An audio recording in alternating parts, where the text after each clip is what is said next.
তো এ মাধ্যমিক দিয়ে এসেছে, কেন এসেছে বলতো?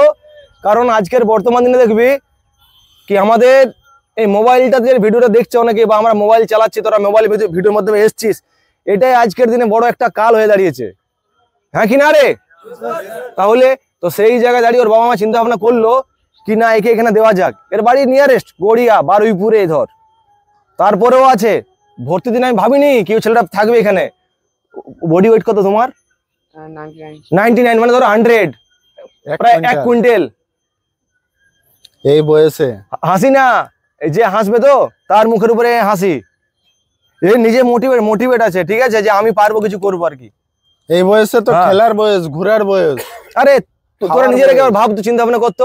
মাধ্যমিক দিয়ে পরে, আমি নিজেরটাই বলছি, মাধ্যমিক দিয়ে পরে 3 মাস পিসির বাড়ির দিকে আড্ডা করেছি।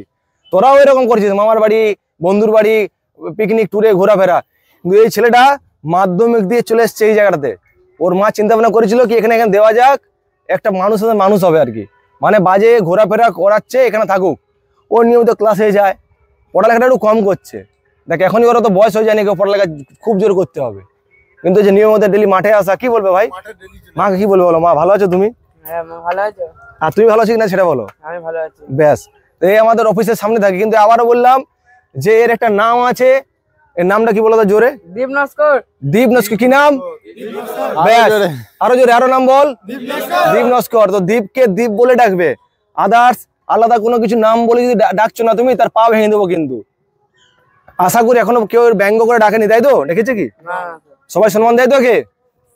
উচিত, বাচ্চার ছেলে আছে, একে সবসময় ভালো রাখা উচিত, আমাদের কর্তব্য। তো এখন কি বডি ওয়েট কমছে কিছু? দীপের জন্য আবার জোর হাততালি দাও। সাবাস। চলো ঠিক আছে, সবাই যাও নিজের নিজের রুমে নাকি।